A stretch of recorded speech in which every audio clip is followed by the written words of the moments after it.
திருநாமம் மகிமைப்படுவதாக. கர்த்தருக்குள் அன்பான ஆண்டவருடைய பிள்ளைகளே, இந்த ஆண்டிலும் இந்த லீதியாள் பெண்கள் ஐக்கிய சங்க ஆண்டு விழா தோத்திர வைபவத்தை அனுசரிக்கும் பாக்கியத்தை பெற்றோம்.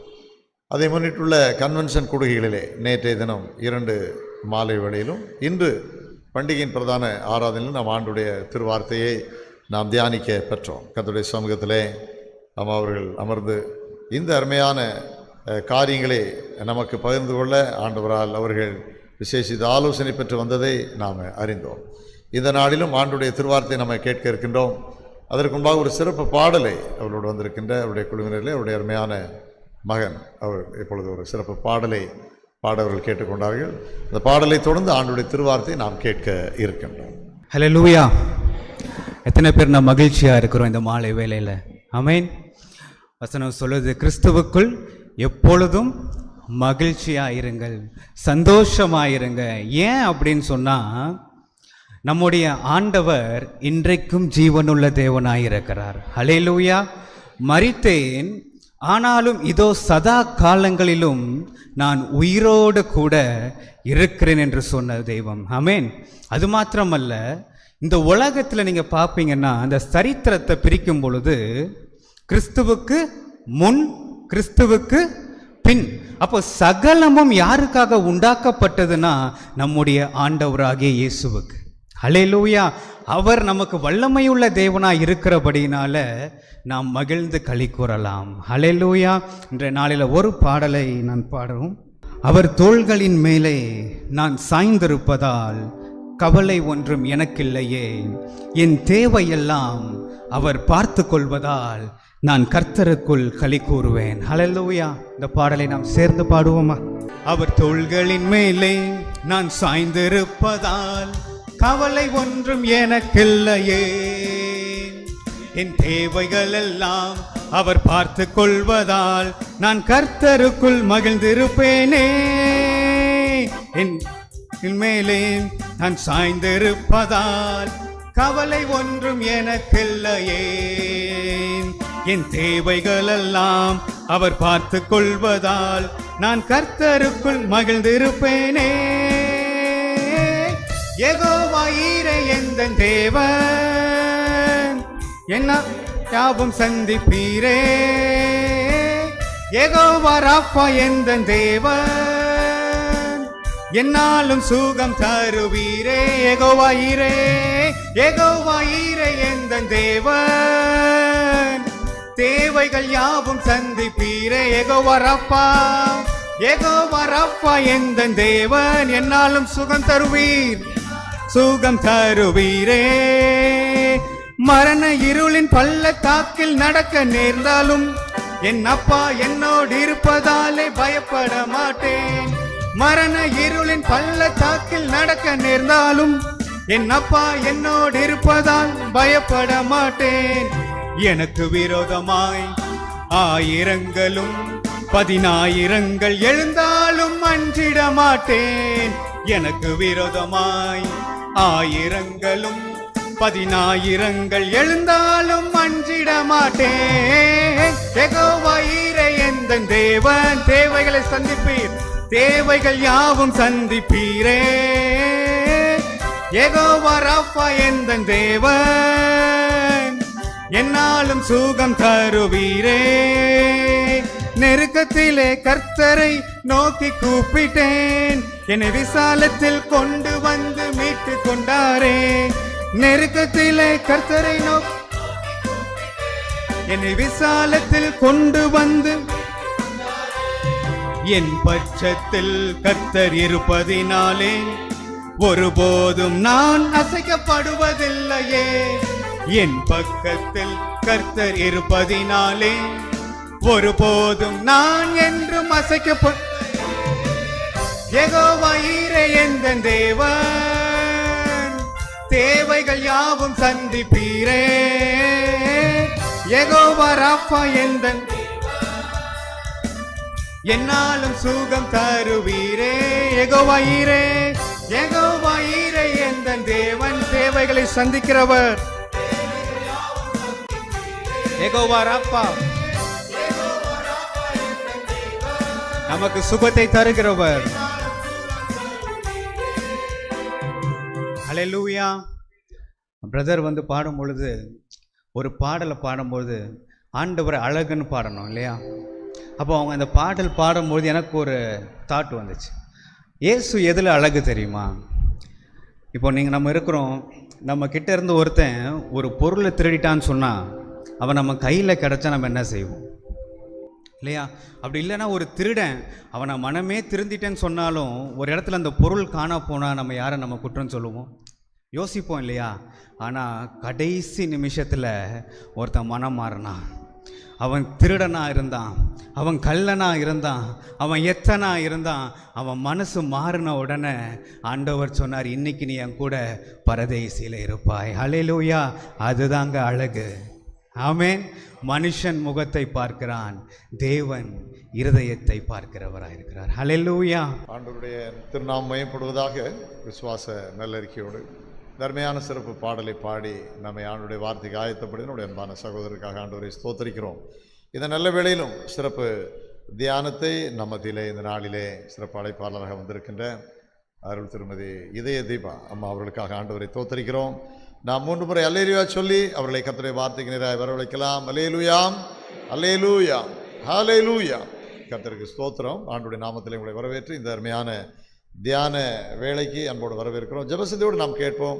கர்த்தருடைய ஆவியானவர் இந்த நாளிலும் நமக்கு அனுகூலமான திருவார்த்தைகளை தருவாராக.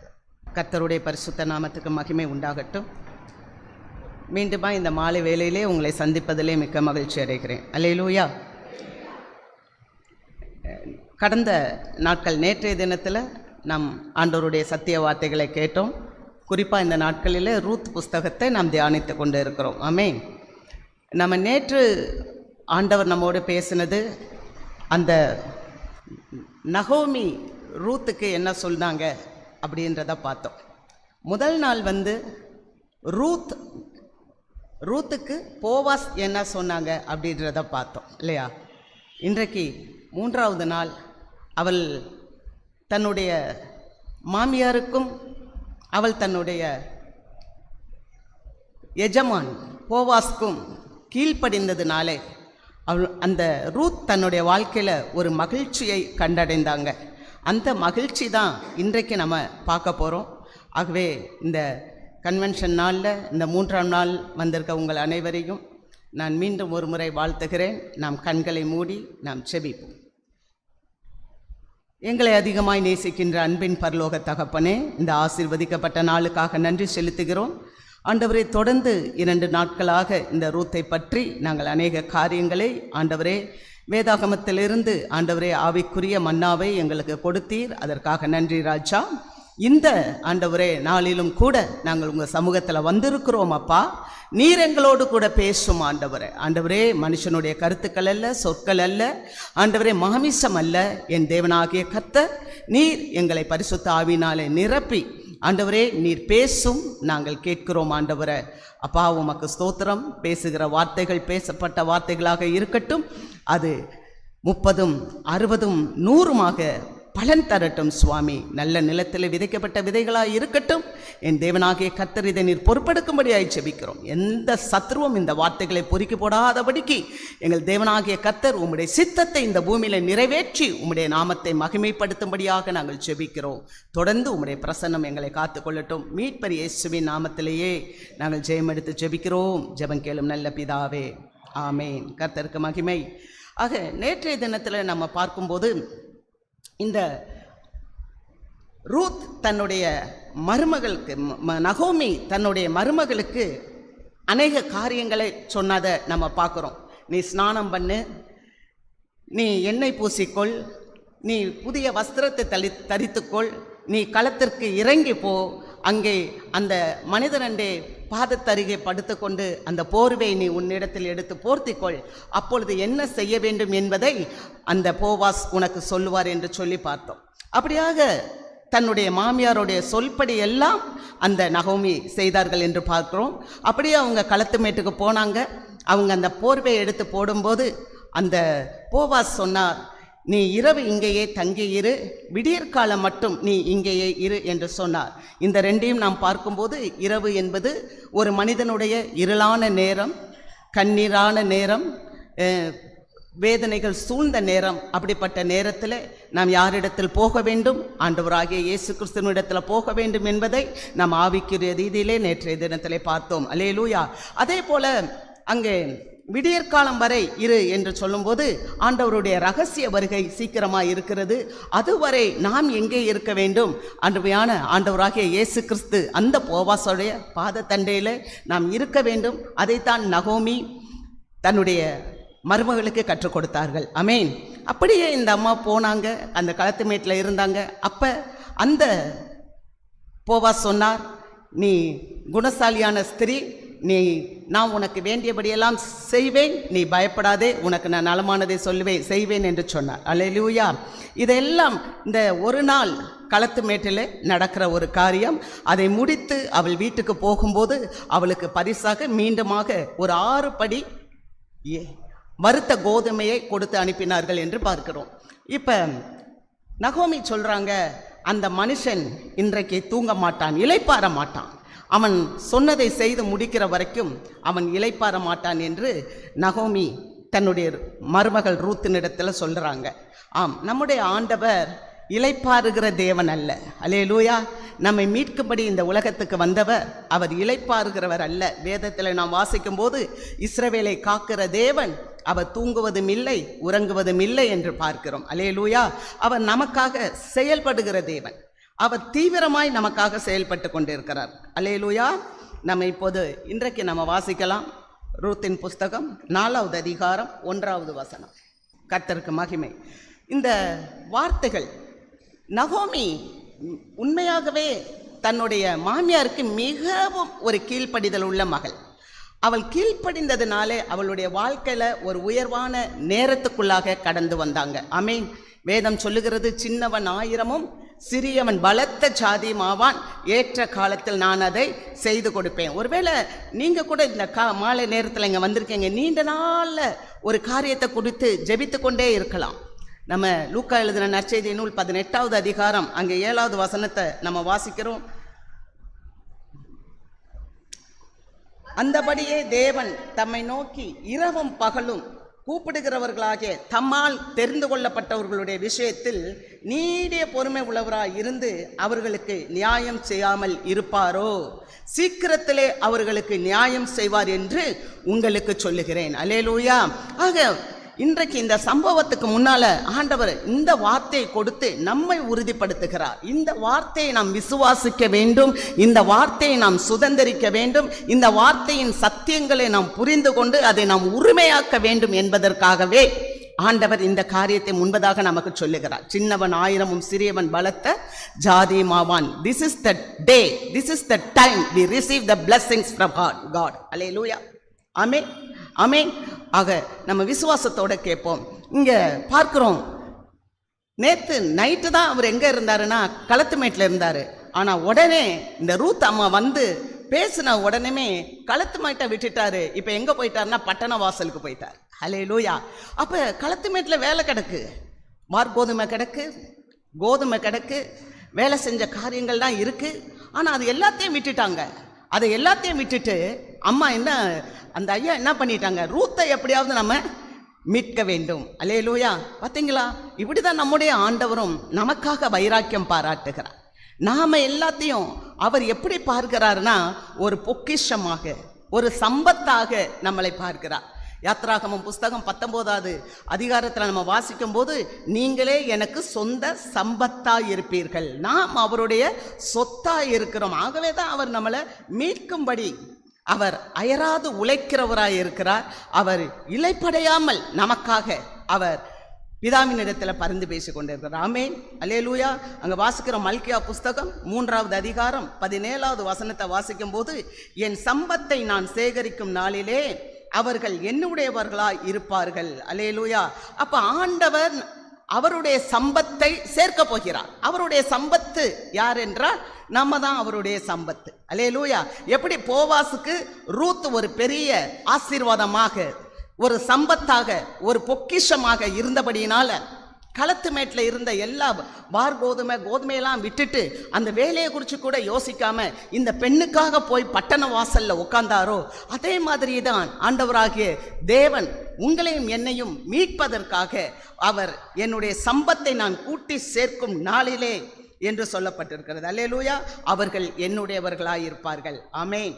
அல்லேலூயா. கர்த்தருக்கு மகிமை. அங்கே ரூத்தின் புஸ்தகம் 4வது அதிகாரம் 4 முதல் 6 வசனங்களை நம்ம வாசிக்கும் போது, அப்பொழுது அந்த சுதந்திரவாளி, நான் என் சுதந்திரத்தை கெடுக்காதபடிக்கு நான் அதை மீட்டு கொள்ள மாட்டேன், நான் மீட்கத்தக்கதை நீர் மீட்டு கொள்ளும், நான் அதை மீட்டு கொள்ள மாட்டேன் என்றான். அப்படியே 4வது வசனம் போடுங்க. ஆகையால் நீர் அதை ஊராருக்கு முன்பாகவும், 4வது வசனம் வாசிக்கிறேன். ஆகையால் நீர் அதை ஊராருக்கு முன்பாகவும் என் ஜனத்தின் மூப்பருக்கு முன்பாகவும் வாங்கிக் கொள்ளும்படி உமக்கு அறிய பண்ண வேண்டும் என்றிருந்தேன். நீர் அதை சுதந்திர முறையாக மீட்டுக்கொள்ள மனதிருந்தால் மீட்டுக்கொள்ளும், அதை மீட்டுக்கொள்ள மனதில்லாதிருந்தால் நான் அதை அறியும்படிக்கு எனக்கு சொல்லும். உம்மையும் உமக்கு பின் என்னையும் தவிர அதை மீட்கத்தக்கவன் வேறொருவனும் இல்லை என்றான். அதற்கு அவன், நான் அதை மீட்டுக் கொள்கிறேன் என்றான். பாருங்க, பட்டண வாசல்ல உட்கார்ந்து இருக்கிறாரு. பட்டண வாசல்ல போய் காலையிலேயே போவாஸ் உட்கார்ந்து இருக்கும் போது அந்த வழியாய் இந்த ரூத்தை மீட்கிறதான ஒரு சுதந்திரவாளி இருக்கிறான். அவன் ரூத்துக்கு மிகவும் நெருங்கின ஒரு சுதந்திரவாளி என்று சொல்லப்பட்டிருக்கிறது.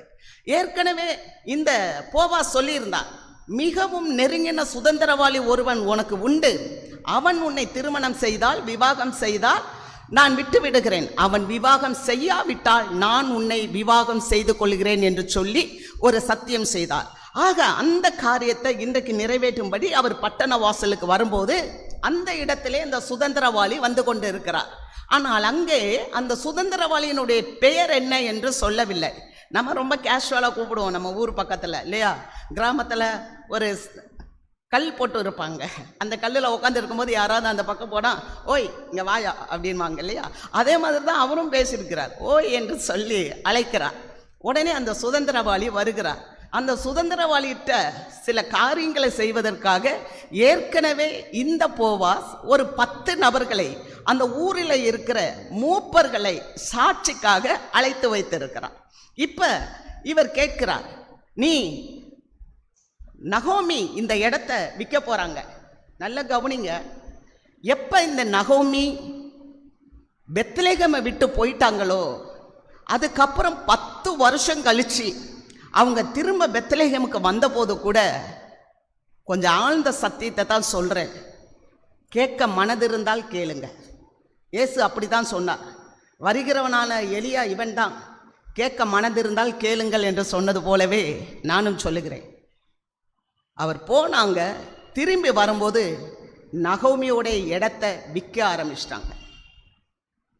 ஏன்னா ஆண்டவர் சொன்னார், பாவம் செஞ்சா மன்னிப்பார், ஆனால் மட்டாய் தண்டிப்பார். கொஞ்சம் ஆழ்ந்த உண்மையான சத்தியம். மன்னிப்பார், ஆனால் மட்டாய் தண்டிப்பார். அப்ப இந்த அம்மா பாருங்க, 10 வருஷம் போயிட்டாங்க, ஆனா திரும்பி வரும்போது இவங்களுடைய சொத்துக்கள் எல்லாம் விற்கணும்ன்ற நிலைமைக்கு வந்துட்டாங்க. அப்படி வரும்போது அதை போவாஸே வாங்கி கொள்ளலாம், நம்முடைய நெருங்கின உறவினர் போவாஸ் தான், ஆக நம்ம போவாஸ்டே கொடுப்போம் அப்படின்னு சொல்லிட்டு இவங்க போவாஸ்ட சொல்லும்போது, போவாஸ் இன்னும் அதிகமான நெருங்கின உறவினர்கிட்ட போய் சொல்லும்போது அந்த மகன் சரி என்று கேட்டுக்கொள்கிறார். அதாவது இடத்தை வாங்கணும், நகோமியினுடைய இடம், அந்த எலிமெலேக்கினுடைய இடம், அவர்கள் பிள்ளைகளாகிய மக்லோன் கிலியோனுடைய இடத்தை வாங்க வேண்டும். ஆகவே இவர் என்ன சொல்லுகிறார், இடத்தை நான் வாங்கிக் கொள்ளுகிறேன் என்று சரி சொல்லுகிறார். பின்பதாக போவாஸ் சொல்லுகிறார், இந்த இடத்தை வாங்கினால் இந்த இடத்தினுடைய உரிமையாளன் கிலியோனுடைய பெயர் அற்று போகக்கூடாது, ஆகவே அவனுடைய மனைவியாயிருந்த ரூத்தையும் நீ வாங்கிக் கொள்ள வேண்டும் என்று சொல்லும்போது அவர் வாங்க மறுத்துவிட்டார். இந்த சுதந்திரவாளி யார் அப்படின்னு சொன்னா, இந்த சுதந்திரவாளி தான் நமக்கு கொடுக்கப்பட்ட நியாயப்பிரமாணம். அந்த நாட்களில் நியாயப்பிரமாணத்தை கடைபிடித்தாங்க. ஆனால் அந்த நியாயப்பிரமாணத்தை கடைபிடிக்க முடியலன்னு சொல்லும்போது தான் இந்த உலகத்தில் ஆண்டவராகிய இயேசு வந்தார். எப்படி இந்த சுதந்திரவாளி நான் மீட்டுக்கொள்ள மாட்டேன்னு சொல்ற வரைக்கும் அந்த போவாசால ரூத்தை எடுத்துக்கொள்ள முடியவில்லை. அல்லேலூயா. அப்ப முதல் காரியம் என்னன்னு சொன்னா, அது நியாயப்பிரமாணத்தை குறிக்கிறது. நம்ம வாசிக்கலாம். ரோமர் 8வது அதிகாரம் 3வது வசனம். அது எப்படி எனில், நான் வாசிக்கிறேன்.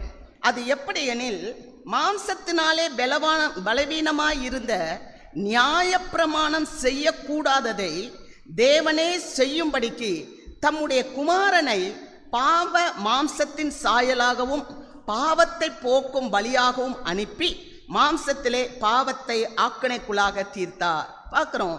இந்த நியாயப்பிரமாணம் தான் அன்றைக்கு கொடுக்கப்பட்டது. இந்த நியாயப்பிரமாணத்தை யாராலையுமே நிறைவேற்ற முடியல. ஒரு காரியம் செய்யாட்டாலும் அது தவறு.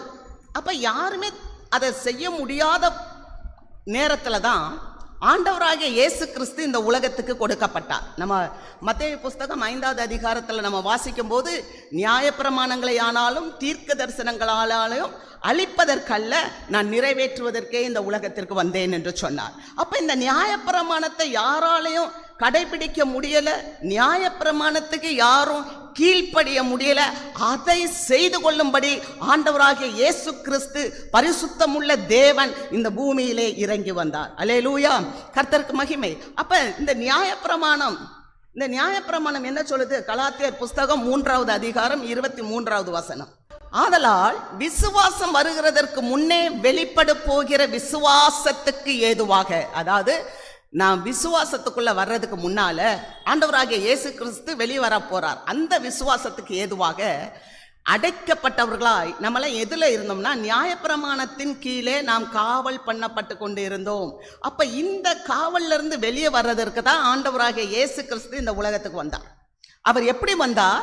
பிள்ளைகள் மாம்சத்தையும் இரத்தத்தையும் உடையவர்களாய் இருக்க, அவரும் மாம்சத்தையும் இரத்தத்தையும் உடையவராய் இந்த உலகத்துக்கு வந்தார். அல்லேலூயா. அப்ப வாழ்நாள் எல்லாம், ஜீவகாலம் எல்லாம் மரண பயத்தில் இருக்கிற ஜனங்களை விடுதலை ஆக்குவதற்காக, மரணத்தை பரிகரித்து ஜீவனை அவர் வெளிப்படுத்துவதற்காக ஆண்டவராகிய இயேசு கிறிஸ்து இந்த உலகத்துக்கு கொண்டு வரப்பட்டார். அல்லேலூயா. 2 காரியம் இந்த சுதந்திரவாளி சொல்றான். முதலாவது என்ன சொல்றான்? நான் மீட்டுக் கொள்கிறேன் என்று சொல்லுகிறான். அது மாமிசம். இந்த மாமிசத்தை பார்த்தீங்கன்னா, ஒன்று செய்கிறேன்னு சொல்லும், இன்னொருக்கா பார்த்தீங்கன்னா செய்ய மாட்டேன்னு சொல்லும். ஏன்னா இந்த மாமிசம் என்பது சுயம், இந்த மாமிசம் என்பது பெருமை, இந்த மாமிசம் என்பது செய்யக்கூடாததையும் செய்து தான் பார்ப்போமே அப்படின்னு சொல்லி இருக்கிற ஒரு காரியம்தான் இந்த மாமிசம். ஆகவே தான் இந்த சுதந்திரவாளி என்ன சொல்றாரு? ரொம்ப உறவினனான நெருங்கின சுதந்திரவாளி சொல்றாரு, நான் மீட்டுக் கொள்கிறேன். அதுக்கப்புறம் பார்த்தா நான் மீட்டுக்கொள்ள மாட்டேன். ஒன்று நியாயப்பிரமாணம், இன்னொன்று மாமிசம். மாமிசம்னா என்ன அப்படின்னா, ஆபிரகாம் அடிமைத்தனத்தில் அந்த ஆகாருக்கு ஒரு குழந்தையை பெற்றாங்க. நீங்கள் 4வது அதிகாரம் கலாத்தியர் 4:23 வீட்டில் போய் படிச்சுக்கோங்க. அடிமைத்தனத்தில் அந்த அம்மாவுக்கு ஒரு குழந்தையை பெற்றாங்க. அந்த குழந்தை அது அடிமைத்தனத்தில் பிறந்ததுனால அது மாம்சமாக இருக்கும். வேதத்தில் நம்ம வாசிக்கும் போது, மாம்சத்தின்படி பிறந்தவன் ஆவியின்படி பிறந்தவனை எப்போதும் துன்பப்படுத்தி கொண்டே இருப்பான் என்று சொல்லப்பட்டிருக்கு. அல்லேலூயா. அப்படிதானே இன்னைக்கு உலகத்தில் மாம்சத்தின்படி பிறந்தவர்கள் ஆவியின்படி பிறந்த பிள்ளைங்களுக்கு துன்பம் கொடுக்குறாங்க. கர்த்தருக்கு ஸ்தோத்திரம். ஏன்னா ஆவியின்படி பிறந்த பிள்ளைங்க அமைதியாக இருப்பாங்க, ஆவியின்படி பிறந்த பிள்ளைங்க கர்த்தருக்கு பயந்து இருப்பாங்க. அல்லேலூயா. ஆக ஆவியின்படி பிறந்த பிள்ளைங்களுக்கு எப்போதுமே மாம்சத்தில் இருக்கிற பிள்ளைகளால் தொல்லைகள் உண்டு. ஆகவே தான் அங்கே அந்த சுதந்திரவாளி சொல்லுகிறான், ஒருக்கா சொல்லுகிறான் நான் மீட்டுக் கொள்கிறேன், இன்னொரு தடவை சொல்லுகிறான் நான் மீட்க மாட்டேன். அப்போ அவன் மீட்க மாட்டேன் என்று சொல்லுற வரைக்கும் போவாசால ரூத்தை நான் திருமணம் பண்ணிக்கொள்கிறேன், உன்னை விவாகம் பண்ணிக்கொள்கிறேன் என்று சொல்ல முடியலை. காரணம், இந்த மாமிசம் நமக்குள்ளே இருக்கு பார்த்தீங்களா? இந்த மாமிசம் நமக்குள்ள முழுமையாக சாகாத வரைக்கும் ஆண்டவர் நமக்குள்ள கிரியைகளை செய்ய முடியாது. அல்லேலூயா. நமக்குள்ள இருக்கிற காரியங்கள், நானே என்னுடைய சுய பலத்தில் நான் எதையாவது செஞ்சு கொள்வேன், என்னால் முடியும் அப்படின்னு சொல்கிறோம் இல்லையா? அதனால தான் அங்கே சொல்லப்பட்டிருக்குது.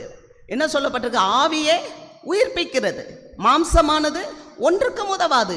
அப்ப அவருடைய வார்த்தைகள் ஆவியாயும் ஜீவனாயும் இருக்கிறது. அங்க பார்க்கிறோம் 6வது அதிகாரம் யோவான் 6:63 நம்ம வாசிக்கிறத பார்க்கிறோம். அல்லேலூயா. அப்ப நம்ம என்ன செய்யணும்? ஆண்டவர்கிட்ட நெருங்கும் போது நம்முடைய மாமிசத்தையும் நம்முடைய நியாயப்பிரமாணம் நான் அதெல்லாம் செஞ்சிருவேன், அதெல்லாம் பண்ணி நம்மளால முடியாது. நியாயப்பிரமாணத்தை யாராலையும் கடைபிடிக்க முடியாது. அல்லேலூயா. ஒரு காரியம் நம்ம செய்யாட்டாலும் அந்த நியாயப்பிரமாணத்தினால ஒண்ணுமே இல்லை. ஆகவே தான் நம்ம என்ன பண்றோம், ஆண்டவராகிய இயேசு கிறிஸ்துவை விசுவாசிக்கிறோம். அன்னைக்கு அந்த மனுஷன் அந்த பவுல சிறைச்சாலையில் வைத்திருக்கும் போது அந்த சிறைச்சாலை தலைவன் கேட்டான், ஆண்டவமாரே, ரட்சிக்கப்படுவதற்கு நாங்கள் என்ன செய்ய வேண்டும்? கர்த்தராகிய இயேசு கிறிஸ்துவை விசுவாசி, அப்பொழுது நீயும் உன் வீட்டாரும் ரட்சிக்கப்படுவீர்கள். அல்லேலூயா. ஆக இந்த மாமிசம் சாக வேண்டும். பாருங்க, பழைய ஏற்பாட்டில் ஒரு முறை தாவீது, சவுல் தாவீதுக்கு சாப்பாடு கொடுக்கணும்னு இருக்கிறார். அந்த பகுதியை நான் சொல்றேன், நீங்க வீட்டில் போய் படிச்சுக்கொள்ளுங்க. 1 சாமுவேல் புஸ்தகம் 20வது அதிகாரம் 25லேருந்து 27 வரைக்கும்.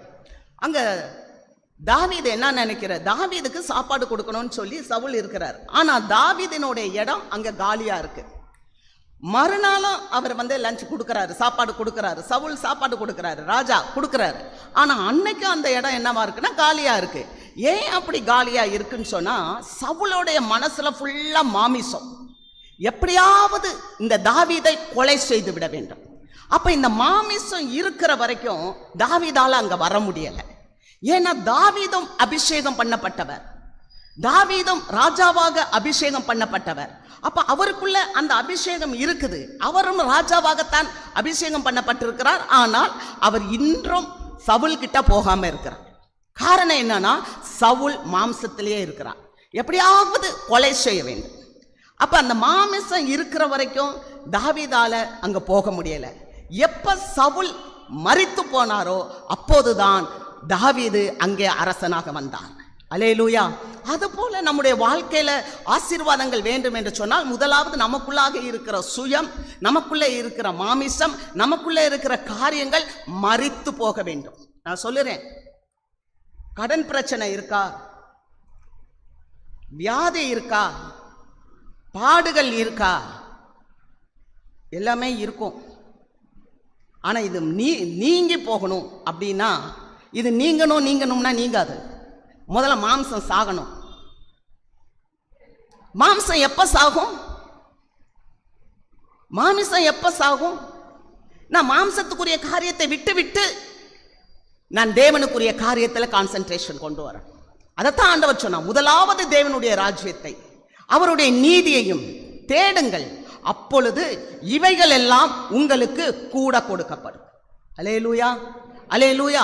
அப்ப நம்மளுடைய மாமிசம் சாகும் போது நம்ம வாழ்க்கையில இருக்க இந்த சின்ன தேவைகள், இந்த காரியங்கள், காலையில கூட செய்திலாம் ஆண்டவருடைய வார்த்தை நம்ம தியானிக்கும் போது பார்த்தோம். ஆண்டவர் வரும்போதே அவர் நமக்கு எல்லாத்தையுமே கொடுத்துட்டார். அவர் சொல்றாரு, எண்ணத்தை உண்போம் என்றும் எண்ணத்தை உடுப்போம் என்றும் உங்களுடைய சரீரத்துக்காகவும் உங்களுடைய ஜீவனுக்காகவும் கவலைப்படாதிருங்கள், இவைகளெல்லாம் உங்களுக்கு தேவை என்று உங்கள் பரமபிதா அறிந்திருக்கிறார். இதையெல்லாம் யார் தேடுகிறார்கள்? இதையெல்லாம் அஞ்ஞானிகள் தேடுகிறார்கள். அல்லேலூயா. அப்ப இதெல்லாம் நமக்கு தேவை, ஃபண்டமெண்டல். என்னெல்லாம் நமக்கு அடிப்படை தேவைகளோ அதை கர்த்தர் நமக்கு ஏற்கனவே கொடுத்து வைத்திருக்கிறார். அல்லேலூயா. நான் சொல்லுவேன், இன்னைக்கு நமக்கு என்ன தேவை அப்படின்னு சொன்னா, 40 வருஷம் இஸ்ரவேல் ஜனங்களை ஆண்டவர் வழி நடத்தினார்.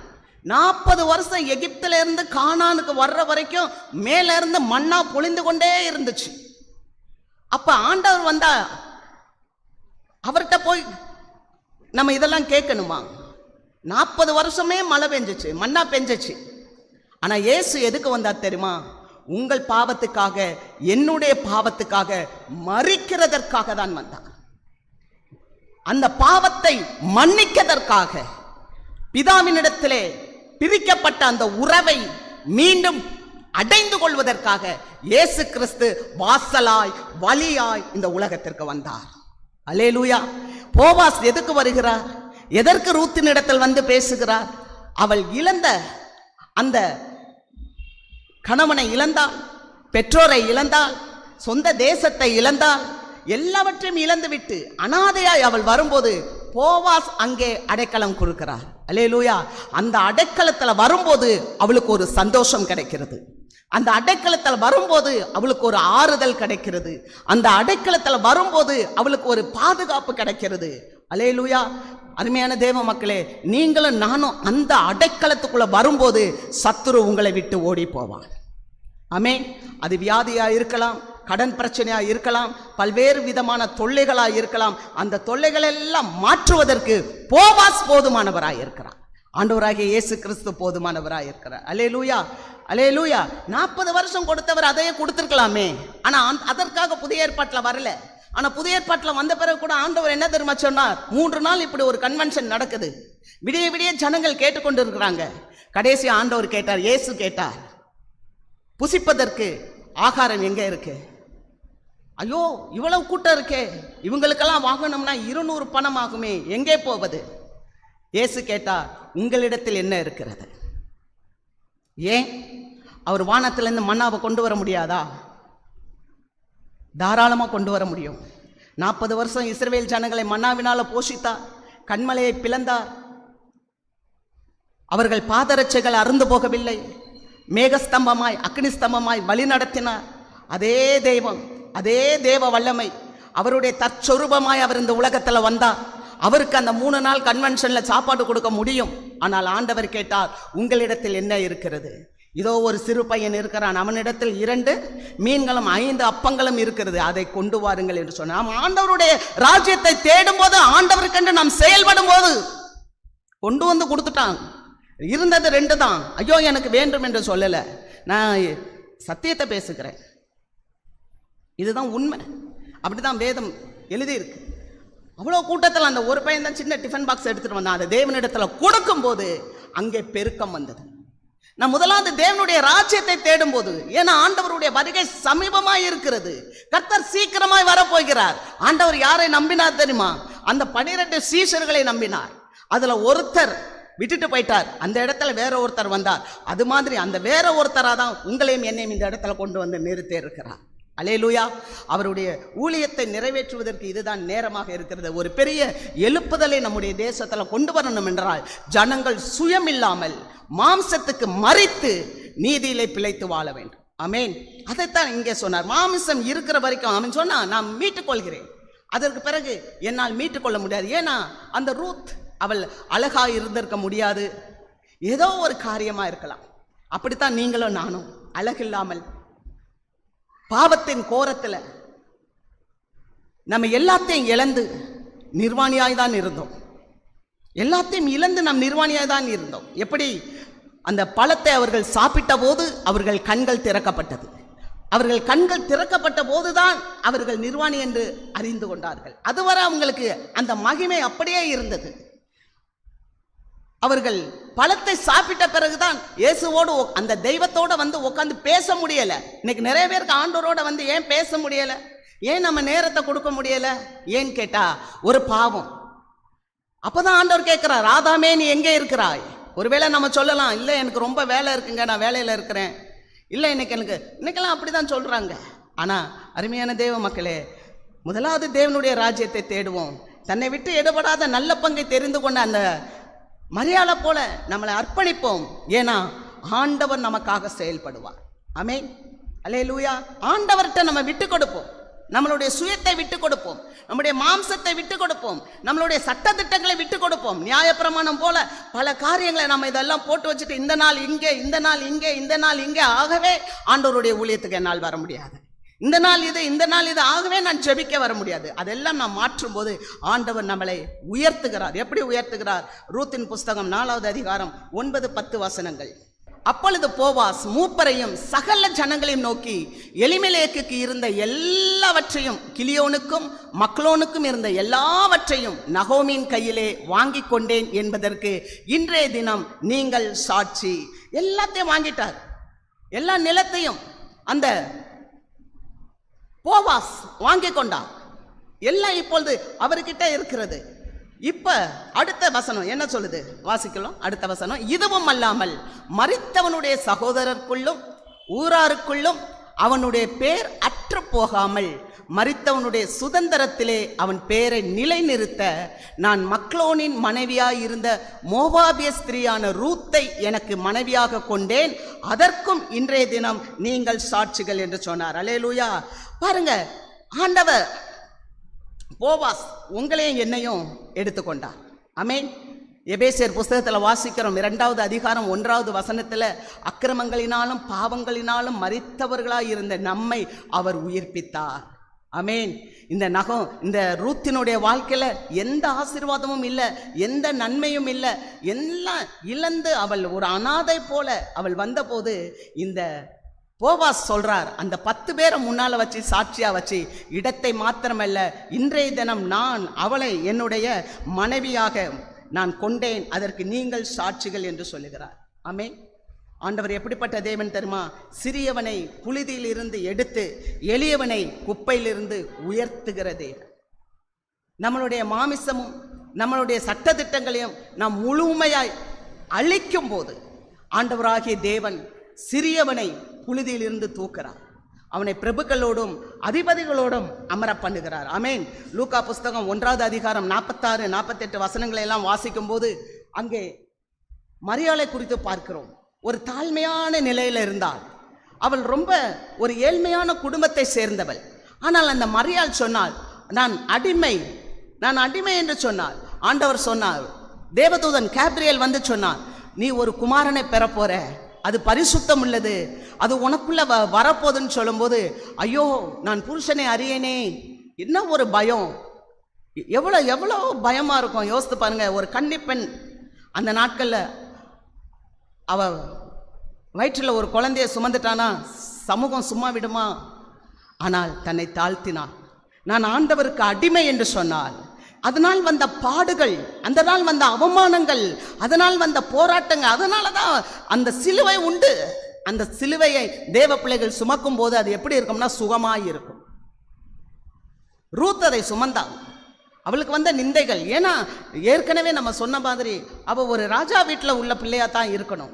ஆனால் அதையெல்லாம் விட்டு தன்னை தாழ்த்தி இன்னும் இறங்கி அவள் குனிந்து அந்த இடத்துல அவள் பொறுக்கி கொண்டிருந்தாள். இன்றைக்கு அந்த இடத்தின் சொந்தக்காரருக்கு, அந்த நிலத்தின் உரிமையாளருக்கு அவளே வந்து மனைவியாக மாறிவிட்டாள். அல்லேலூயா.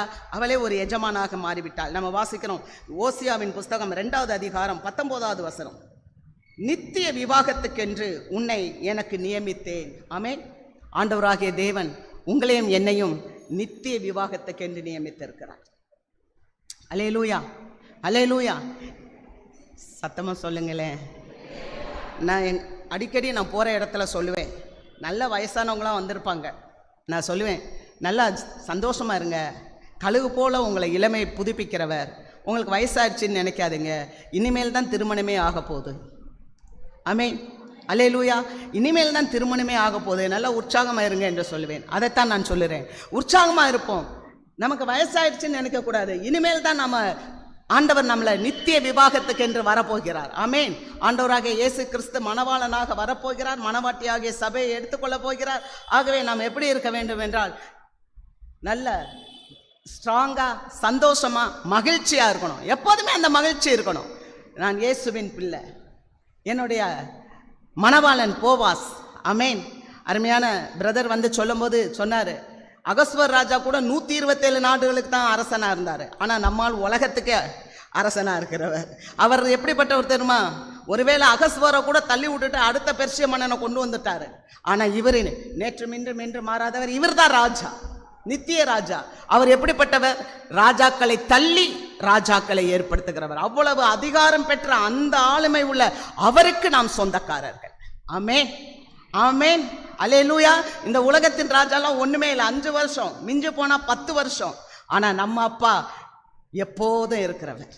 அல்லேலூயா. கர்த்தருக்கு மகிமை. ரூத்தின் புஸ்தகம் 4வது அதிகாரம் 11வது வசனத்தை நாம் வாசிப்போம்.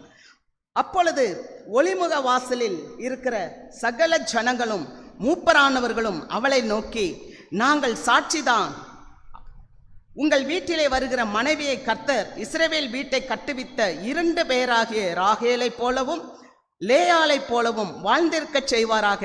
நீ எப்பிராத்தாவிலே பாக்கியவானாயிருந்து பெத்லகேமிலே புகழ் பெற்றிருக்க கடவாய். அல்லேலூயா. பாருங்க, நகோமி வீட்டுக்கு வந்தாங்க. இன்னைக்கு நம்மளெல்லாம் ஆண்டவர் ரூத்தை போல அவருடைய வீட்டுக்கு கொண்டு வந்திருக்காங்க. அல்லேலூயா. எப்படி ரூத் முதல்ல வயல்வெளிக்கு வந்தாங்க, அதுக்கப்புறம் ரூத் எங்க வந்தாங்க? களத்துமேட்டுக்கு வந்தாங்க. அதுக்கப்புறம் ரூத் இப்ப எங்க வந்துட்டாங்கன்னா வீட்டுக்கு வந்துட்டாங்க. ஆண்டவர் சொல்றாரு, என்னுடைய வீடு சகல ஜனங்களுக்கும் ஜெப வீடு என்று எண்ணப்படும். அப்ப இந்த வீட்டுக்கு வந்தாச்சு. இந்த வீட்டுக்கு வந்த பிறகு இந்த வீட்டை கட்டுறதுக்கு ரூத்துக்கு அவர் ஆலோசனை கொடுக்குறாங்க. அல்லேலூயா. எப்படி அவங்க கட்டுறாங்களாம்? லேயாளை போல ராகேல போல அவள் வீட்டை கட்டுறாங்க. எப்பிராத்தாவில நீ எப்படி இருப்பேன்னு சொன்னா பாக்கியவானாய் இருந்து பெத்லகேமிலே புகழ் பெற்று இருப்பாய். அல்லேலூயா. எப்பிராத்தா எனப்பட்ட பெத்லகேமே, நீ யூதேயாவிலே சிறிதா இருந்தாலும் உலகை ஆளுகை செய்கிறவர் உன்னிடத்தில் தோன்றி என்னிடத்தில் வருவார் என்று சொல்லப்பட்டிருக்கிறது. ஆமென். அதுபோல சின்னதா இருந்தாலும், நம்ம சின்னதா இந்த ரூத்து போல இருந்தாலும் ஆண்டவராகிய தேவன் நம்மிலே வாசம் செய்கிறார். நான் உங்கள் நடுவே வாசம் பண்ணுவேன், உங்கள் நடுவே என் வாசஸ்தலத்தை வைத்திருக்கிறேன்னு சொல்றார். ஆண்டவர் எப்போதுமே மத்தியில தான் வந்து இருப்பார், நம்ம நடுவுல தான் வந்து இருப்பார். ஆண்டவராகிய இயேசு கிறிஸ்துவ அந்த கொல்கதா மலையில அடிக்கும் போது கூட பார்த்தீங்கன்னா சென்டர்ல தான் இருந்தார். இந்த பக்கம் ஒரு கல்லன், இந்த பக்கம் ஒரு கல்லன், அப்படித்தான் இருந்தார். ஆக நம்ம இந்த போவாசாகிய ஆண்டவரை நம்மளுடைய மனசுல, நம்ம வாழ்க்கையில, நம்முடைய ஜீவியத்துல, நம்ம மைய பகுதியில வச்சு இந்த வேதமே வந்து நமக்கு ஒரு சுவாசமா இருந்துச்சுன்னு சொன்னா ஆண்டவர் பெரிய காரியங்களை செய்வார். ஒருவேளை இந்த கன்வென்ஷன்ல உங்களை பார்த்து நான் ஒரு சின்ன காரியம் கேட்குறேன். நம்ம எல்லாம் மட்டுமே இங்க வந்திருக்கிறோம். நம்மளே இந்த பகுதியில் எவ்வளவு பேரை கொண்டு வந்திருக்க முடியும்? ஆமென். ஏன் வர முடியல? ஏன் வர முடியல? அப்ப ஏசாமி நம்ம கிட்ட எவ்வளவு எதிர்பார்க்கிறார்? அவர் வீட்டை கட்டணும். எழுந்து கட்டுவோம் வாருங்கள்னு சொல்லி நெகேமியா கூப்பிட்டார். ஹல்லேலூயா. நம்ம என்ன பண்றோம்னா நம்மளை மட்டுமே தான் பார்த்துக்கிறோம். நமக்கு ஜீவன் கொடுத்தவரை மறந்துட்டோம், அவருடைய வேலையை மறந்துட்டோம். நமக்கு ஆகாரம் கொடுக்கிறவரை மறந்துட்டோம், அவருடைய வேலையை மறந்துட்டோம். நமக்கு நல்ல ஆசீர்வாதங்களை கொடுத்தவரை நம்ம மறந்துட்டோம், அவருடைய வேலையை மறந்துட்டோம். எப்போ பார்த்தாலும் சுயம் சுயம் சுயம். எதை பாரு, எப்போ பார்த்தாலும் எங்க எனக்கு பிபி இருக்குங்க. கோபிக்காதீங்க, பிபி இருக்கட்டும், பிபி அது பாட்டுக்கு ஒரு பக்கம் இருக்கட்டும், அதனால நமக்கு கோபம் வராது. ஆமென் ஆமென். கோபப்பட்டதுனால தானே சிம்சோன், கோபப்பட்டதுனால தானே மனைவி ஓடி போயிட்டா. எனக்கு பிபி இருக்கு, எனக்கு இந்த காரியம் இருக்கு, இதனால இப்படி இல்லை. மாமிசம் மறையும் போது ஆண்டவருடைய ராஜ்யம் கட்டப்படும். அல்லேலூயா. மாமிசம் அதுக்கு தான் வேதத்துல ஒரு வார்த்தை இருக்கு, போஜன பதார்த்தங்கள்னால் முயற்சி செய்யறதை விட்டுட்டு நம்ம எப்படி தேவ பக்தியில நம்ம முயற்சி பண்ணணுமா? எப்படி நம்மளுடைய சரீரத்தில் கொலஸ்ட்ரால் வந்துடக்கூடாது, சுகர் வந்துடக்கூடாதுன்னு வாக்கிங் போகிறோம், கொலஸ்ட்ரால் ரொம்ப வரக்கூடாதுன்னு சொல்லி எக்ஸசைஸ் போகிறோம், மற்ற காரியங்கள் ஏதாவதுன்னு சொல்லிட்டு ஏதோ ஒரு சரீரத்துக்காக நம்ம எக்ஸசைஸ் பண்ணுறோம். ஆனால் நம்முடைய ஆவிக்காக, நம்மளுடைய ஆவியில் பலன் வரணும், என்னுடைய உள்ளார்ந்த வாழ்க்கையில் பலன் இருக்கணும்னு சொல்லி அதுக்காக இந்த வேதத்தை நம்ம டெய்லி தியானிக்கிறோமா? டெய்லி தியானிச்சுட்டு ஒரு மணி நேரம் யாருக்காவது போய் பக்கத்தில் நம்ம ஃப்ரெண்டுகிட்ட ஒரு சத்தியத்தை பற்றி சொல்லி, வாப்பா இங்கே ஒரு சபை இருக்கு. ஆமென். அல்லேலூயா. ஒரு மனுஷன் கல்லர் கையில் போய் அகப்பட்டான். அப்போ ஒரு சமாரியன் போய் கூப்பிட்டுட்டு வரான். காயம் கட்டி காயத்தை கழுவி சத்திரத்தில் கொண்டு போய் விடுறார். அல்லேலூயா. அப்போ நம்மளே என்ன பண்ணணும்? காயம் கட்டணும். தம்பி சொன்னார், ரொம்ப ஒருத்தன்ட்ட பணம் இருந்துச்சு, சந்தோஷமே இல்லை. நான் இன்னைக்கு சொல்லுவேன், பணம் இருந்தாலும் சந்தோஷம் இல்லை, பணம் இல்லாட்டாலும் சந்தோஷம் இல்லை. அப்போ நமக்கு சந்தோஷம் எப்போ இருக்குது தெரியுமா? நம்ம யாருக்காவது ஒருத்தருக்கு நம்ம ஆண்டவரை பற்றி சொல்லும்போது தான் சந்தோஷம் தன்னால் வரும். அல்லேலூயா. பணம் இல்லை என்கிட்ட சந்தோஷம் இல்லைன்னு சொன்னீங்கன்னா உண்மைக்கு சொல்கிறேன், நீங்கள் போய் சாலமோனை பாருங்க, எல்லாம் மாயை மாயை மாயை எல்லாமே மாயன்ற. அப்போ நம்மளை இங்கே கொண்டு வந்ததுக்கு என்ன காரணம்? ஏன் மோவாப்ல இருந்து இந்த நகோமியோடு கூட ரூத்தை ஆண்டவர் இங்கே கொண்டு வந்தார்? தற்செயலாய் வரவில்லை. ஹல்லேலூயா.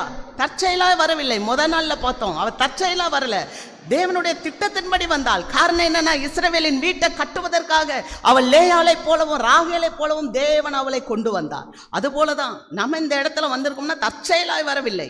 தேவன் இந்த வீட்டை, என்னுடைய வீட்டை கட்டும்படியாக தான், அவருடைய வீட்டை கட்டும்படியாக தான் தேவன் நம்மை கொண்டு வந்தார். அல்லேலூயா. வாசிக்கிறோம் கடைசியாக ரூத் 4:13. ஆண்டவர் எருசலேமை கட்டுகிறவர். ஆமென். காலையில பார்த்தோம், எருசலேமில் சந்தோஷம் இருக்கிறது, இந்த இடத்துல சந்தோஷம் இருக்கிறது. அப்பனா இந்த இடத்தை அவர் கட்டுவார். அதை கட்டுவதற்காக தான் தேவன் நம்மளை கொண்டு வந்தார். 147வது சங்கீதம் 2வது வசனம். 147:2 சங்கீதம். கர்த்தர் எருசலேமை கட்டுகிறார். ஆமென். துரத்துண்ட இஸ்ரவேலரை கூட்டி சேர்க்கிறார். எப்படி வருவாரு? உங்களே என்ன தெரிஞ்சிருக்கிறார். அவர் கூட்டி சேர்க்கணும். நம்ம கூட்டி சேர்த்த பிறகுதான் அப்பா அவர் பரலோகத்தில் உள்ளவைகளையும் பூலோகத்தில் உள்ளவர்களையும் அவர் கூட்டி சேர்ப்பார். அதுக்கு காலம் சமீபமாயிருச்சு. அப்படி சமீபமான நாதில் ஆண்டவர் சொல்லுகிறார், இந்த ரூத்தை போல நாமும் அவருடைய வீட்டை கட்ட வேண்டும். அல்லேலூயா. துரத்துண்ட இஸ்ரவேலர்களை அவர் கூட்டி சேர்க்கிறார் என்று சொன்னால் நிஜமாகவே இஸ்ரவேல் என்று இல்லை, ஒருவேளை ஆவிக்குரிய இஸ்ரவேலர்கள். இந்த மந்தையில் இல்லாத வேற ஆடுகளும் எனக்கு உண்டு, இந்த தொழுவத்தில் இல்லாத வேற ஆடுகளும் உண்டு என்று சொல்லப்பட்டிருக்கிறது. அல்லேலூயா. கர்த்தருக்கு மகிமை. ஆகவே நாம் என்ன செய்யணும்? ஆண்டவருடைய ராஜ்யத்தை நோக்கமாக இருக்கணும். 2 கொரிந்தியரின் புஸ்தகம் 13வது அதிகாரம் 10வது வசனம். ஆனதால் இடித்து போட அல்ல, ஊன்ற கட்டவே கர்த்தர் எனக்கு கொடுத்த அதிகாரத்தின்படி நான் உங்களிடத்தில் வந்திருக்கும் போது கண்டிதம் பண்ணாதபடிக்கு நான் தூரமாயிருந்து இவைகளை எழுதுகிறேன். அல்லேலூயா. ஒரு அப்போஸ்தலனுடைய இருதயம் எப்படி இருக்குன்னா, அப்பா இடிச்சு போடாதீங்கப்பா, இடிச்சு போட்டுறாதீங்க, ஊன்ற கட்ட தான் நான் உங்ககிட்ட வந்திருக்கிறேன். நான் தூரமாக இருந்தாலும் உங்களுக்கு கண்டிதம் பண்ணாமல் உங்களை நான் அன்பாக கேட்டுக்கொள்கிறேன். ஏன் தெரியுமா? சபைன்றது என்ன தெரியுமா? அந்த ஆத்மா பாரம் இருக்கிறவங்களுக்கு தான் தெரியும். நம்ம வீட்டில் 5 பிள்ளைங்க இருக்காங்க, ஒரு பிள்ளை கீழ்ப்படியாமல் போயிடுச்சுன்னா எவ்வளோ கஷ்டம். அந்த பிள்ளைய குறித்து நமக்கு எவ்வளோ கஷ்டம் இருக்குது. ஒரு திருச்சபை கட்டடம் இவ்வளோ பெருசு இருக்குது. இந்த கட்டடத்தில் ஒரு 2 செங்கலை மட்டும் உருகிடுவோம், அப்படியே விட்டுருவோம். எப்படி இருக்கும்? மற்றபடி எல்லாம் இருக்கு, கேட்டு போட்டிருக்கு, தாள் போட்டிருக்கு, சுத்தி எல்லாம் பண்ணியாச்சு. ஆனால் இந்த பகுதியிலேருந்து ஒரு 2 செங்கலை மட்டும் உருகி அப்படியே விட்டாச்சு, என்ன ஆகும்? யோசித்து பாருங்களேன். அப்போ சபையில் ஆண்டவர் நம்மளை ஊன்ற கட்ட கொண்டு வந்திருக்கிறார். அல்லேலூயா. ஊன்ற கட்ட கொண்டு வந்திருக்கார். அருமையான தேவ மக்களை, உங்கள் வாழ்க்கையில் எந்த கவலையும் இல்லை. நீங்கள் தேவனுக்கு உங்களை அர்ப்பணியுங்க.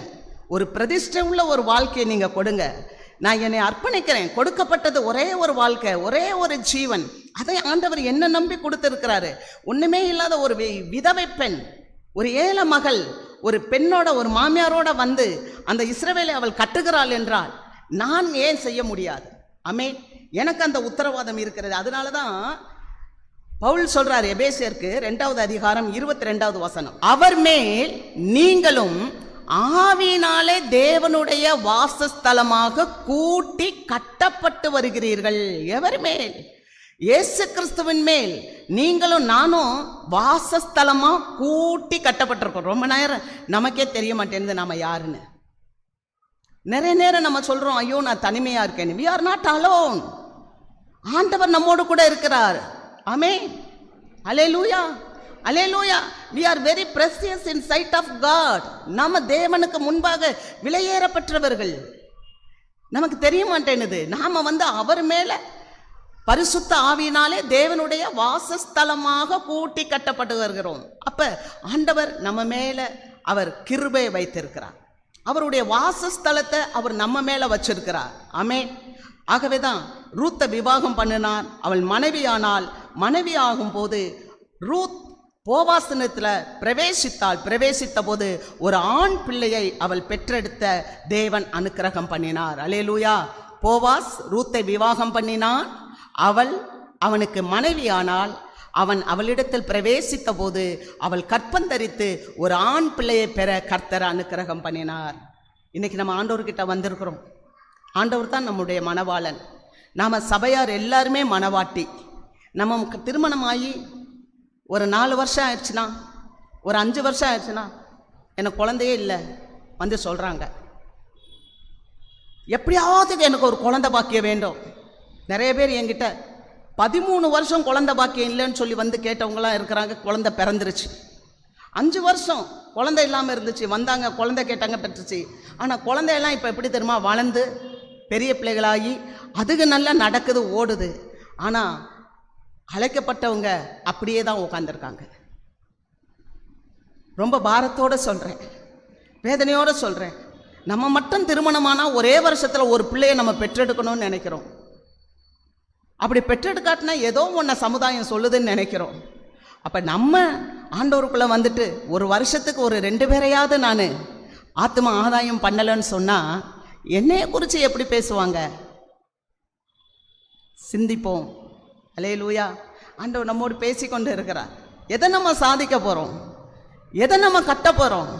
நம்ம பரலோகத்துக்கு போகும்போது 4 பேரை வெளிச்சம் காமிச்சா அது பெரிய ஸ்லாக்கியம். அல்லேலூயா. கர்த்தருக்கு மகிமை. அதைத்தான் ஒரு ஆண் பிள்ளையை அவள் பெற்றெடுத்தால் அந்த ஆண் பிள்ளையினுடைய பேர் ஓபேத் என்று சொல்லப்பட்டிருக்கிறது. ஓபேத்தினுடைய மகன்தான் ஈசா என்று சொல்லப்பட்டிருக்கிறது. ஈசாயினுடைய மகன்தான் தாவீது என்று சொல்லப்பட்டிருக்கிறது.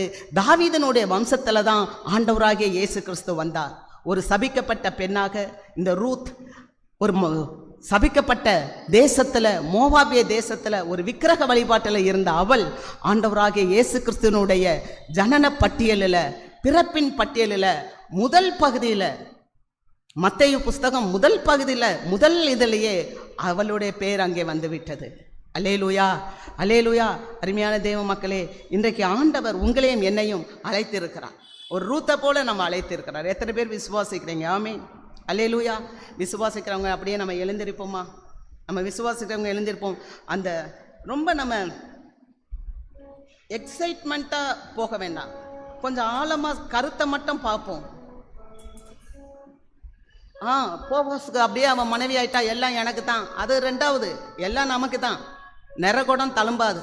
அதனால நமக்கு அமைதியா, ஆண்டவரே நீர் எனக்கு வேணும், நீர் எனக்கு வேணும். நம்ம எத்தனை பேர் நீர் வேணும்னு சொல்லி இங்கே வந்திருக்கிறோம்? ஆண்டவர் வேணும்னு எத்தனை பேர் வந்திருக்கிறோம்? ஹல்லேலூயா, ஹல்லேலூயா. ஆண்டவர் வேணும்னு சொல்கிறவங்க நம்ம கண்களை மூடுவோம், கர்த்தரை நோக்கி பார்ப்போம். இந்த கன்வென்ஷன் ஒரு நோக்கம் உண்டு, ஒரு திட்டம் உண்டு, ஒரு தீர்மானம் உண்டு. எல்லாரும் கண்களை மூடி இருப்போம். ஹல்லேலூயா. நன்றி அப்பா, நன்றி அப்பா. இத்தனை ஆண்டுகள் நான் ஆலயத்தில் வந்திருந்தேன்.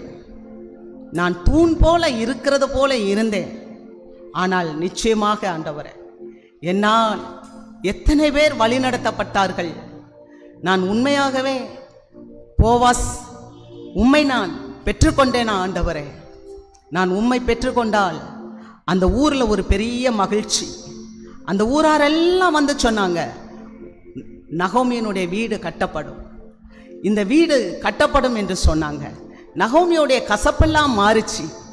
அந்த எருசலேம், அந்த பட்டணத்தில் ரொம்ப சந்தோஷமாக இருந்தாங்க.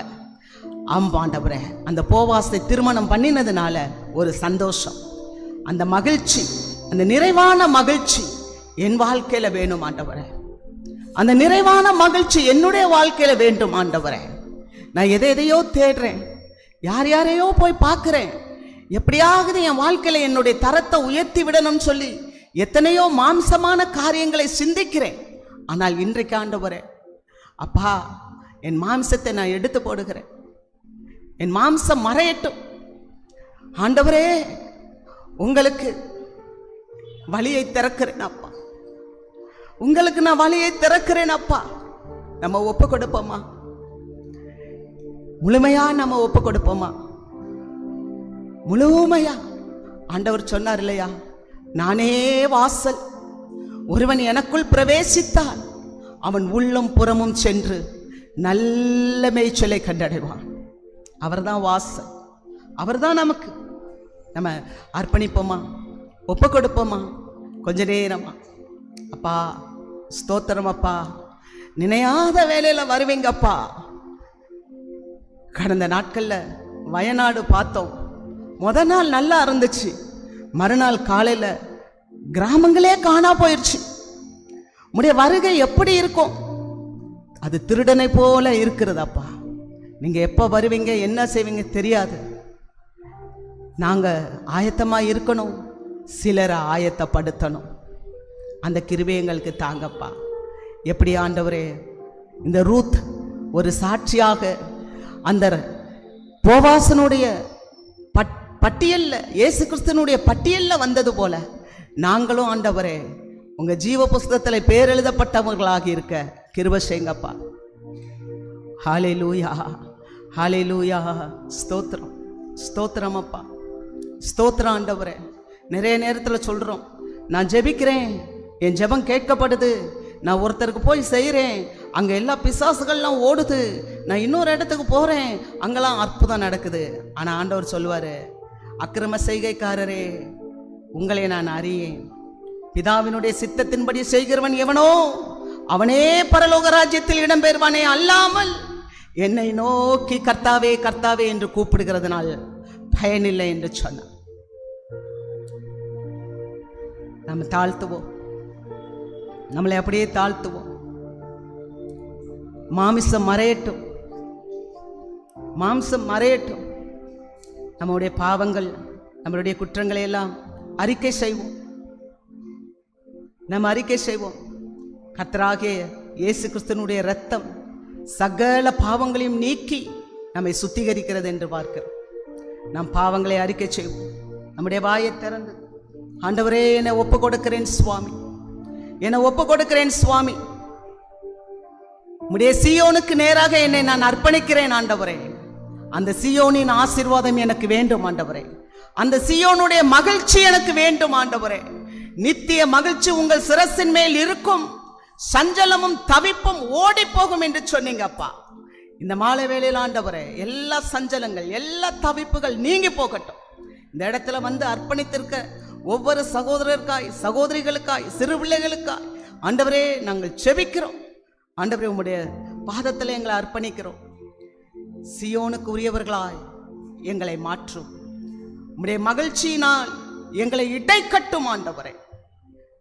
நீங்க சொன்னீங்களே, அவர்கள் பேதையர்களாய் இருந்தாலும் திசை கெட்டு போக மாட்டாங்கன்னு சொன்னீங்களே.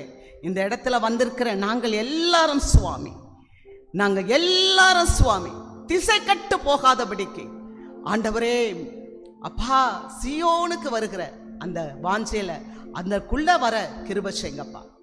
அவர்கள் பேதையர்களாய் இருந்தாலும் அவர்கள் திசை கெட்டு போக மாட்டாங்க, மீட்கப்பட்டவர்கள் இதன் வழியாய் வருவார்கள் சொன்னீங்க. இந்த இடத்துல வந்திருக்கிறதுக்காய் நன்றி. எங்களை மீட்டெடுத்திருக்கிறீர், அதற்காக நன்றி. போவாஸ் இயேசு சுவாமி, ஒரு விசை கூட எங்கள் பாவங்களை கழுவும், எங்களை பரிசுத்தப்படுத்தும். இந்த நாளிலே ஒரு புதிய தீர்மானம் எடுக்கிறோம். நாங்கள் இந்த பூமிக்கு உப்பாய் இருக்கிறதை நினைவு கூர்ந்து, இந்த சபைக்கு உப்பாய், இந்த ஊழியத்திற்கு உப்பாய் ஆண்டவரே, ஊழியரினுடைய தரிசனத்தோடு இணைந்து கொண்டு இனி வரும் நாட்களில் இந்த காலை நேரத்தில் இவங்க சொன்ன எத்தனையோ காரியங்கள், கிளை சபைகள், இன்னும் எத்தனையோ ஊழியங்கள், எல்லாவற்றிலும் நாங்கள் பங்கு பெறுறோம். உமக்கு நாங்கள் தேவராஜ்யத்துக்கு பயனுள்ளவர்களாக இருக்கிறோம். Thank you Lord. மகளே சீயோன், ஹல்லேலூயா. S Lord. ஆமென்.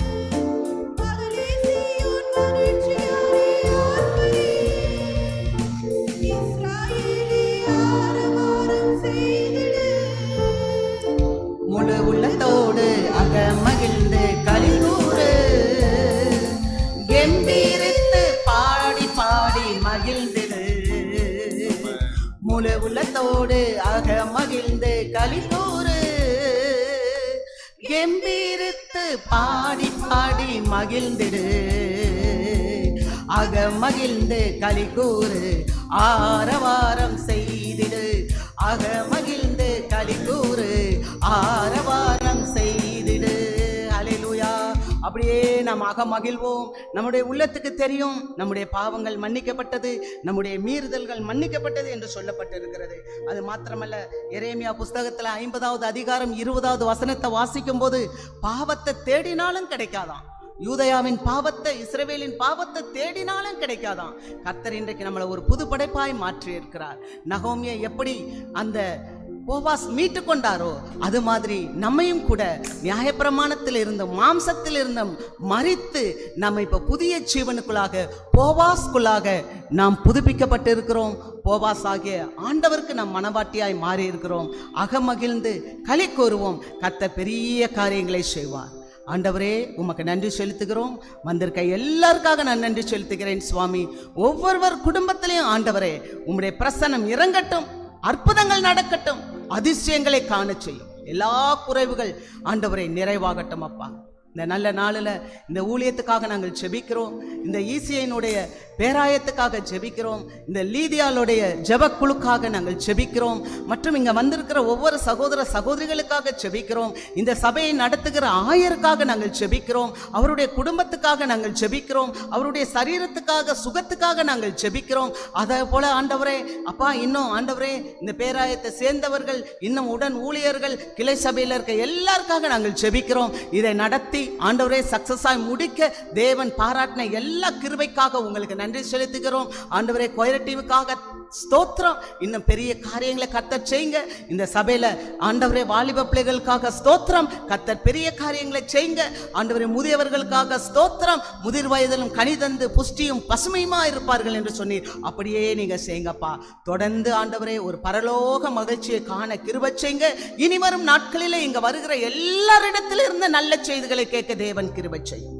எங்களை தாழ்த்தி ஒப்பு கொடுக்கிறோம். இயேசுவின் நாமத்தில் ஜெயம் எடுத்து ஜெபிக்கிறோம். ஜெபம் கேளும் எங்கள் நல்ல பிதாவே. ஆமென், ஆமென், ஆமென். கரங்களை தட்டி நாம் கர்த்தரை மகிமைப்படுத்துவோம். ஆண்டவருடைய ஆவியானவர் இந்த நாளிலும் நம்மோடு தனிப்பட்ட விதத்திலே அவர் பேசி நம்மை கட்டி எழுப்பி உயர்த்தி, அது மட்டுமல்ல இந்த நாட்களிலே நாம் சுதந்திர பாகம் பெறுவதற்கான பெரிய ஒரு பாக்கியத்தை பெற்றதை வேதத்தின் மூலமாக இந்த நாளிலே நாம் பெற்றோம்.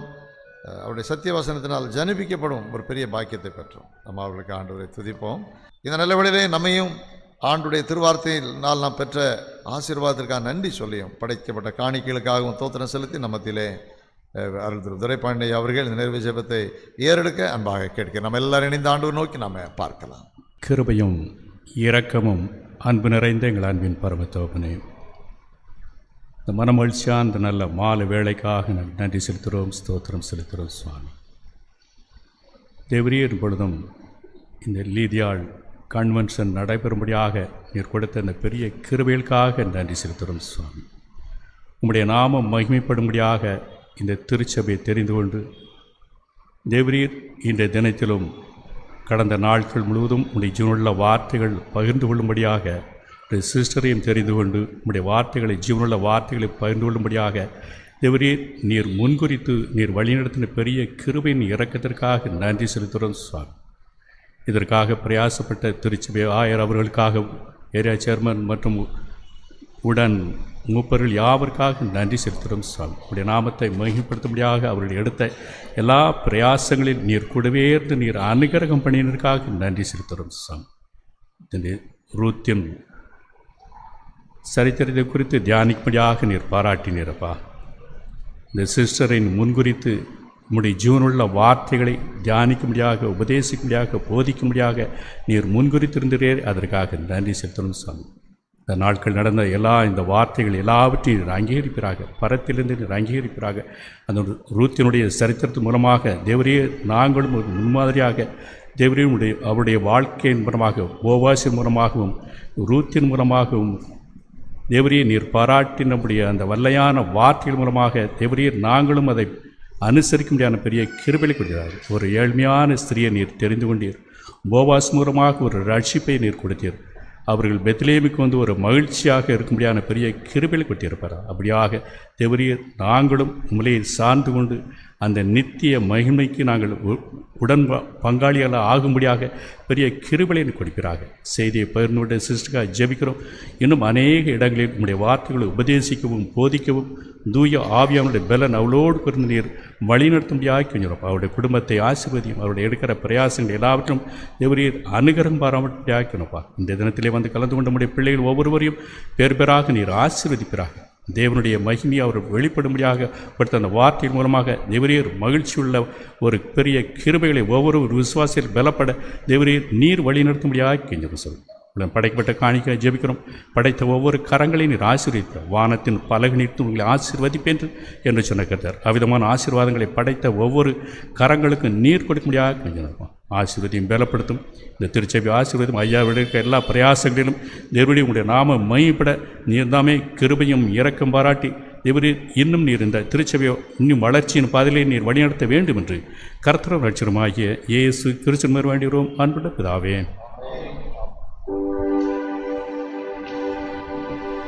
ஆண்டவருடைய ஆசீர்வாதத்தை பெற்றுக்கொள்வோம். தேவனுடைய இரக்கமுள்ள கிருபைக்கும் பராமரிப்புகளை ஒப்புவிக்கிறோம். நம்முடைய ஆண்டவராகிய இயேசு கிறிஸ்துவினுடைய கிருபையும் பிதாவாகிய தேவனுடைய அன்பும் பரிசுத்த ஆவியானவருடைய ஐக்கியம் ஆலோசனை பாதுகாப்பு தயவு நம் ஒவ்வொருவரோடும் கர்த்தருடைய வார்த்தை பகிர்ந்து கொண்டு அமர்ந்திருக்கிற அருமையான ஆண்டுடைய ஊழியக்காரம் அவர்களோடும் குடும்பங்கள் ஊழியங்கள் வந்து நம்ம எல்லாரோடும் நாம் யாருக்கெல்லாம் ஜெபித்தோம் அவர்களோடும் லீதியாள் பெண்களை சங்க ஊழியங்கள் அனைத்தோடும் இன்றும் என்றும் சதா காலங்களிலும் தங்கியிருப்பதாக.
ஸ்தோத்திரிப்போம். என் ஆத்மாவே கர்த்தரை ஸ்தோத்திரி, முழு உலகமேடு நாமத்தை ஸ்தோத்திரி.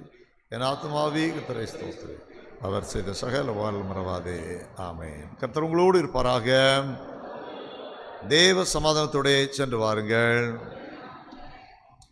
அவருக்கு நன்றி. ஆண்டவர் ஆசீர்வதித்திருக்கிறார். நாம் சமாதானத்தோடு செல்வோம். God bless you.